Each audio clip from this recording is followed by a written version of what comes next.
สบายดีเนาะมันเขาจะมาแต่งงานกันโดยที่ว่าจะใส่แป้งตัวนั้นเนาะสำหรับเป็นจะใส่ลงตัวนี้จะใส่แป้งตัวนี้อันนี้มันเลยจะเทมาเนาะตัวนี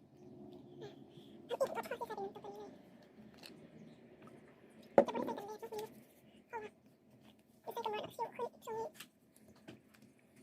จะไม่ได้ใส่กันแดดทุกนี้เพราะว่าใส่กันมาแล้วคิ้วขึ้นช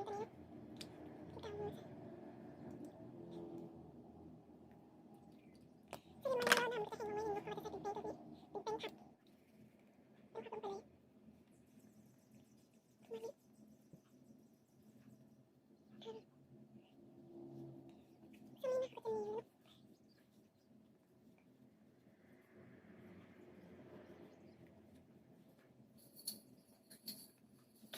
ลงไปให้มันแห้งไว้นึงคือประมาณนี้จะมาใส่เป็นสีมันตัวนี้ที่กลางมือซึ่งมันร้อนมันจะแห้งลงไว้นึงแล้วเขาจะใส่เป็นแป้งตัวนี้เป็นแป้งผัดลงไปเลยประมาณนี้ซึ่งนี่นะก็จะมีเป็นเท้าหูทาคอกันน้ำลึกประมาณนี้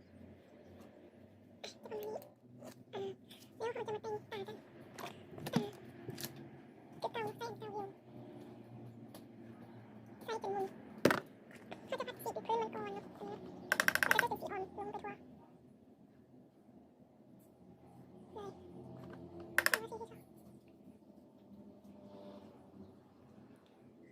งไปทั่วเลย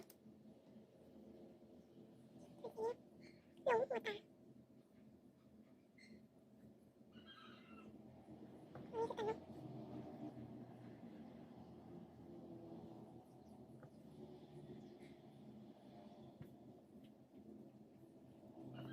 แล้วเขาจะใส่เป็นสีเข้มกว่านั้นลงหางตานี้ใส่สีเข้มลงหางอันนี้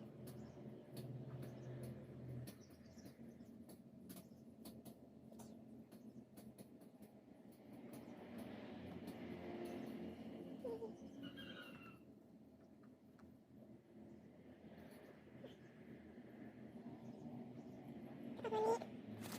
แล้วเขาจะใส่ตัวนี้เนาะเว้นให้มันเข้ากัน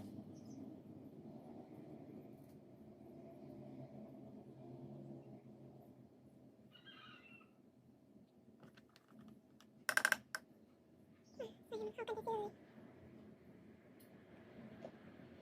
ทำกันแล้วเขาจะใส่เป็นตัว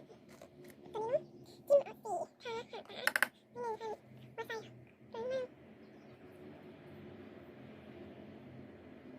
โอเค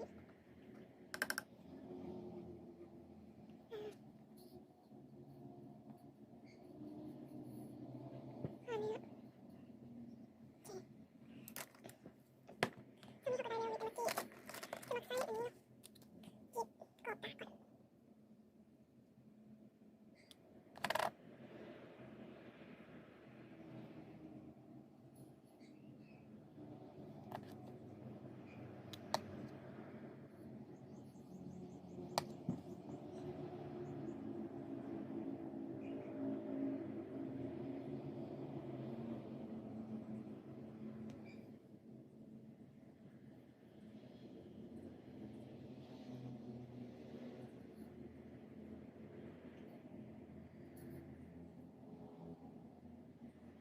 โอเคเลยละแล้วเขาจะมาจีบอันนี้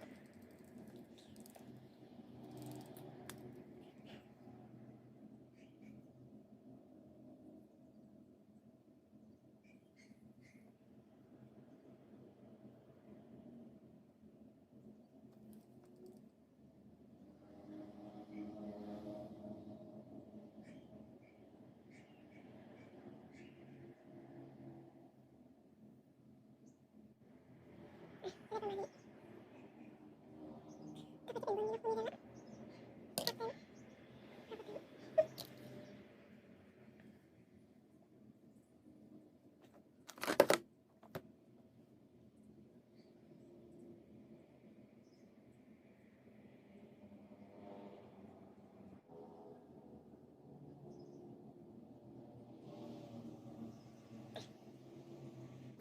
แต้มขาวแล้วนั่น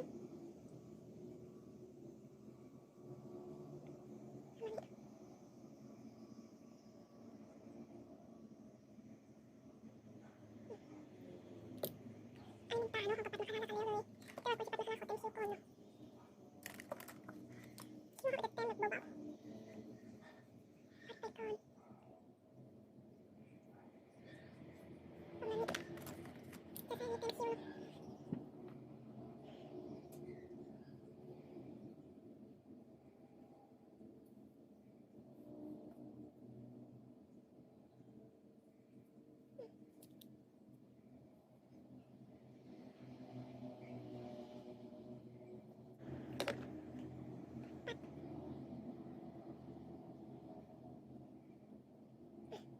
ต่อไปนี่ถ้าที่มันบ่เป็นทรงเนาะเขาก็ใส่ไปลงพื้นหรือว่า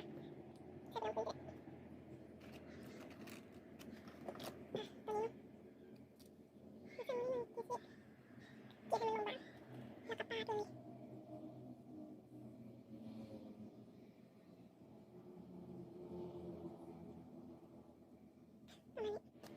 ี่เขาจะขอปัดอันไปหัวไปนึงเนาะอันเขาจะมาสีที่มาใส่ตรงนี้ใส่เป็น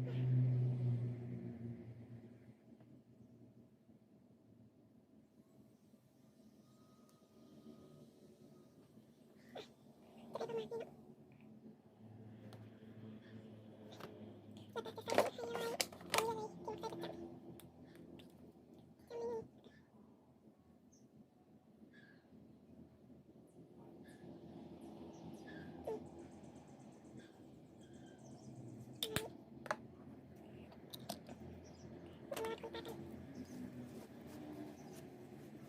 วาด2 อัน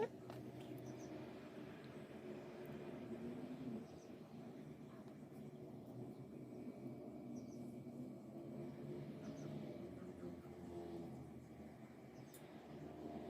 มันก็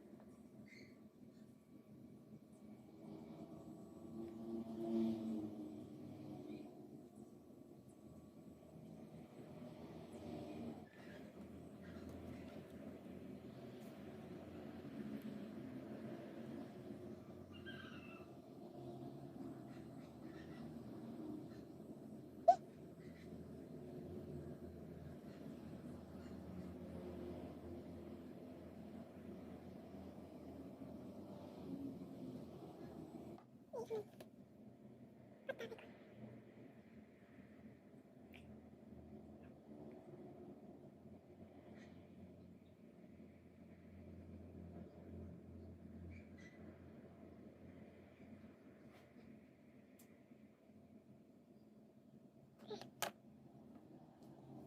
หมือนกันได้จะได้ประมาณนี้เนาะแล้วก็จะใส่เป็นไฮไลท์ตรงนี้เลยที่มาใส่ประจำจะมีมาขนตากันมาขนตาเนาะ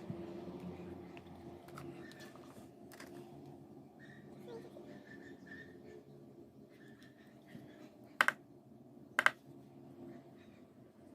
ไปแล้วมาที่แก้มวันนี้แก้มใส่ไปตรงนี้เ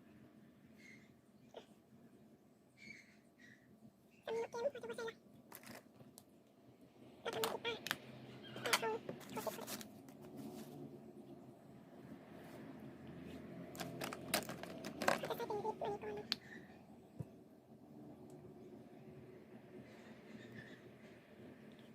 อปากแตะแล้วก็ติดให้เป็นสีนี้เนาะตรงนี